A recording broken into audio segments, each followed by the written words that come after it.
Welcome to the instant game reaction international soccer break crew here.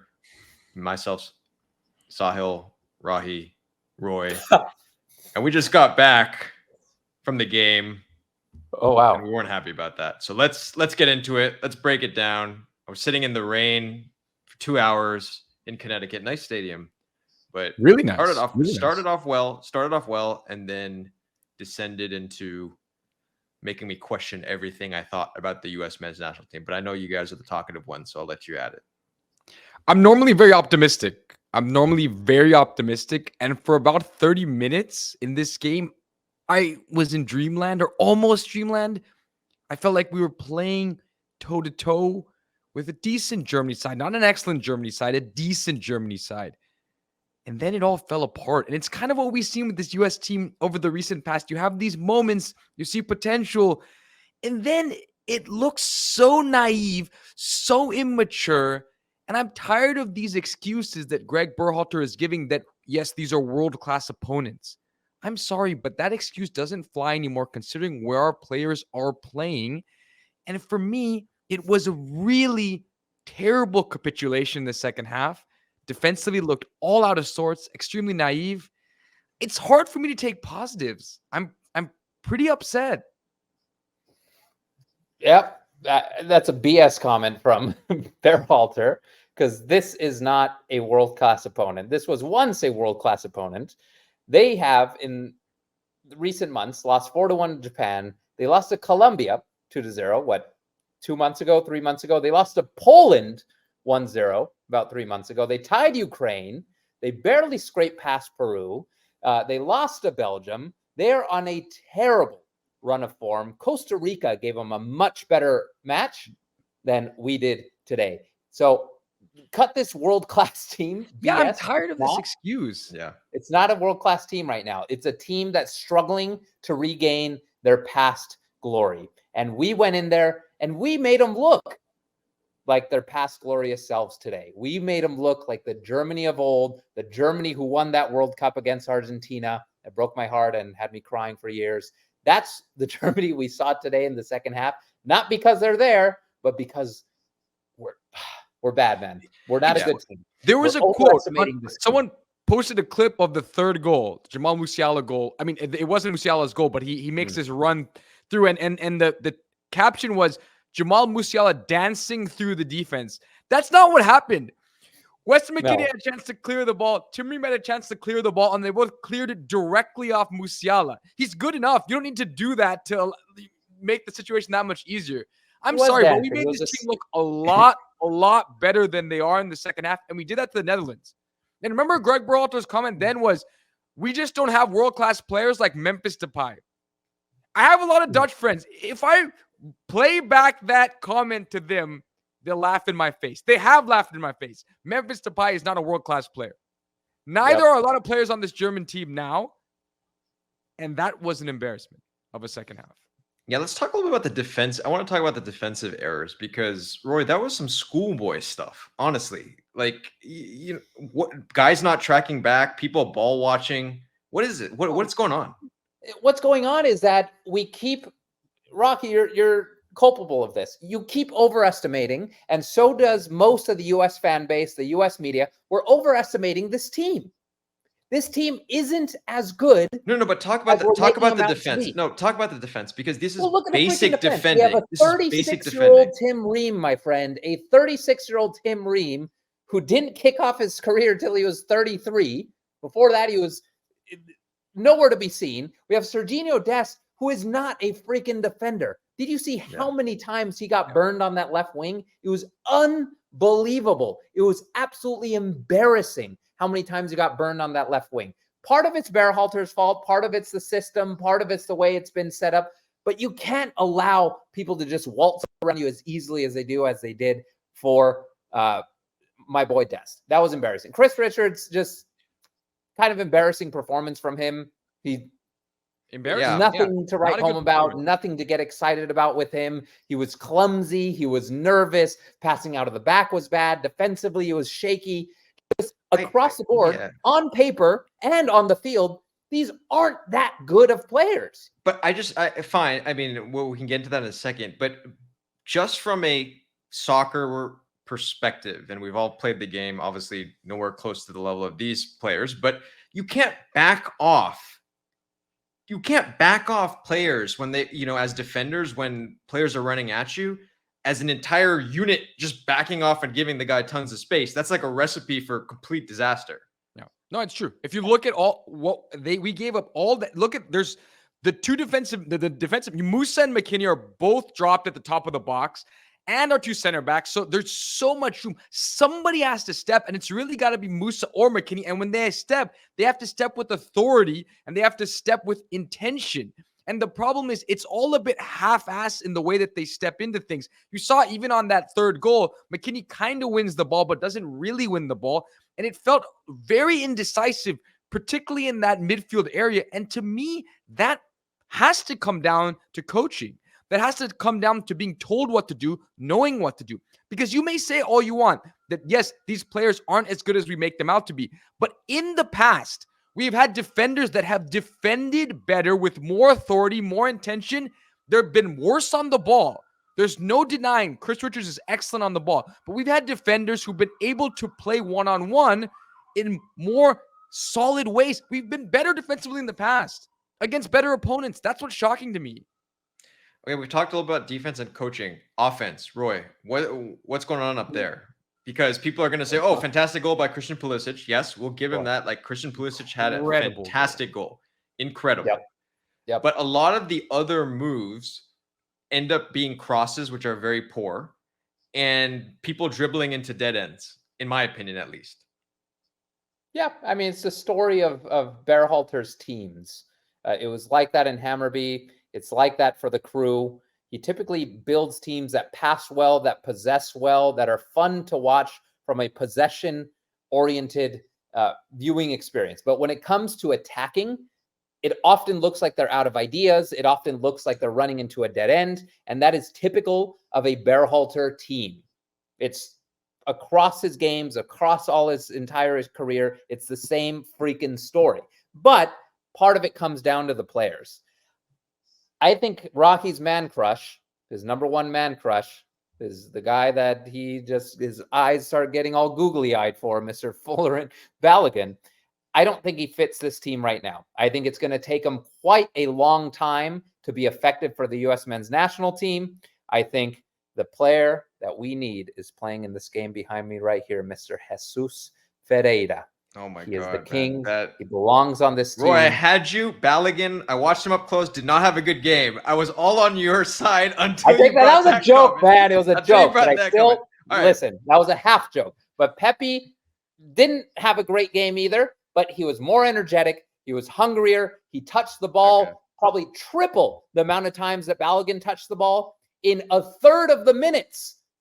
A third of the minutes. He gets triple the freaking touches. Balogun doesn't touch the damn ball for 25 minutes at a time. That's not the, we don't want PFOC again. It's a reincarnation of PFOC. And I don't want that on this team, man. He needs to step it up. Before you guys move forward, I want to real quickly show this another wonderful graphic Roy set up with his with his beautiful skills. So Rahi, just take this in for a second. Look at these scores. As you can see, there's like some bar around Dest. I don't know why there's a bar, but it looks like someone's editing it as we speak. Matt Turner's cut off. Apparently, he didn't have a game. He wasn't even there today. But so just take this in. Roy's ratings. Joe Scally. I thought he played fantastic. Roy has him at 4.5. A couple other weird things going on. Okay. I think we've seen enough of that. Cool. Roy, fantastic job. We got that. We got the gist of that. Thank you. I didn't think Scally had a great game. I thought Scally defensively was all right. If it was just defensive, I'd give him maybe a 6.2. He never, ever attacks. He is so scared to attack. And we know that about Scally. We know he's a defensive-minded right back. But holy crap, does this guy not like to attack? He doesn't join the freaking attack. But I'm okay with that. We need defenders that can defend. I mean, the problem today was no one could win a tackle properly, right? And you weren't going in with authority, with aggression. We looked like schoolboys against a team that was more mature, more physical, winning every second ball. That's what shocked me. Every second ball, the Germans won in the second half. Yep. And that scares me. It scares me because that's never been our DNA. That's never been our DNA going back years. When we had players that didn't make it in MLS and then had to go to Europe. I mean, Joe Demerit is who I'm talking about, a player who was not skilled, but incredibly fierce. Respect on his name. But I brought him up because we've always had that. And my fear now is all of a sudden we've forgotten how to defend. We've forgotten how to play against players that are more skilled than us. It's okay to play as a defender against Jamal Musiala, a player who's incredibly talented and more skilled than you. There are ways to defend him. It's not teams do it all the time. That's my problem. Secondly, I'm going to go back to the Fuller and Balogun point. If he's not getting touches, that's on us. It's on us as a system. It's on Greg Berhalter as a coach. A player with that talent has to be made to work in this system. With Fuller and Balogun, he likes the ball in behind. He's always making those runs. Play him through. That ball is available. I get Greg Berhalter wants to go wide and cross. But the percentage of crosses converted for the U.S. is 0.00002%. But are we going to be crying about Berhalter's system for the next 3 years? Or are we going to ask Balogun, hey, man, this is the system. Work with it. But Pepe's not finishing crosses either. So it's not like we're stuck with Berhalter. We're stuck with him. Yeah. Work within the system. Figure it out. That ball is constantly available. That ball in behind. And Fuller and Balogun is making that run. Somebody you think it's Berhalter telling Gio Reyna not to play the through ball? You think he's yelling from the sideline, say, Reyna, don't play the through ball. I know it's there. Don't play it. You think it's that? It's a good point. These guys have to get more comfortable with him and to see the runs he's making. Because if you watch him, he's asking. Every time he makes the run, he's asking for it. And the ball goes out to where? The ball goes out to the other side to Pulisic, which is fine. It's not a bad ball. But that ball in centrally is more dangerous, right? Because we've seen what happens when it goes wide. Weah gets into good positions and then crosses this sort of an interesting cross that somehow Christian is like running and has to cut it from behind or something happens, right? How many times have we seen balls cross in the box where nothing happens? I mean, that has been the U.S. team for the recent past. So every once in a while, being told not to play the ball through. I understand that the tactical system is to play wide in general, but Pulisic has those balls to play through. Reyna had those balls to play through. Timothy Weah has them. They're simply not playing them. Yeah. So does it go back to the coach or does it go to the player? Right. They're not creative enough in these situations. No, I mean, that's not it. I mean, the ball's there, right? I mean, he has scored goals, and that's how he scored them, right? He scored in the Nations League. That's how he scored that goal in the final, right? That's how he scored goals. Did he get today? He didn't get a lot, but he did have the assist on the goal. Technically, but it's not really like an assist. It was more Puli just going nuts. I think part of it also, as U.S. fans, we always tend to be very insular in the sense we look at our players and we're like, oh, this guy didn't put whatever, this sort of thing. I think, frankly, especially for this team, which is a little bit different from the issues in the past, this team has skill. They have all these facets to them that the previous teams didn't have. But what they got to understand is some of the basics, like proper defending, being tough, like we're so soft. Yeah. Yep. And when has the U.S. team been associated with soft? It's like get in there, like, and just get roughed up a little bit. That's what happens, man. You know? Yep. Yeah, you know what Nagelsmann said about, for example, the third goal? He said sometimes when things aren't flowing, you need to force the issue. That was a forced goal.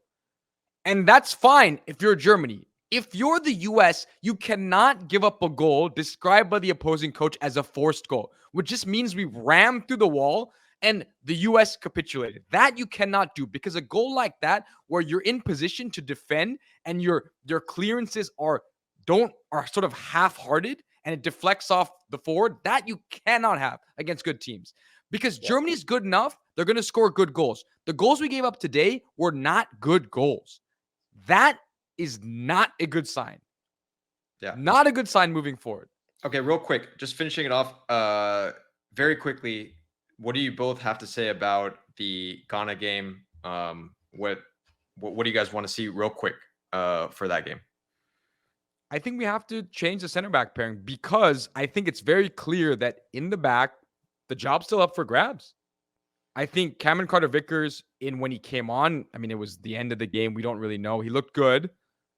Try him, right? This is not the center back pairing. This is not set in stone. Okay. Number one. Number two, we have to figure out a way to get Full and Balogun involved. Those are the two biggest things I want to see in this game. A new center back pairing, and please pass the ball to Balogun, please. Okay. I want to get Balogun more involved by having him on the bench, bringing the players water during the hydration break, things like that. He could come on in the 70th minute. He's not getting the job done. Let Pepe have a ride, man. Let the train ride. Get him in there. Get him with that energy. Get him with that passion, that garra, those cojones.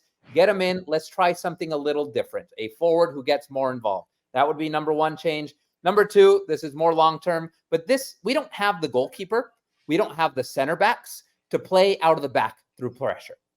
Yet we insist through a German front line who is pressuring high to pass out of the back. It looked messy. We lost the ball maybe 6-7 times in the first half.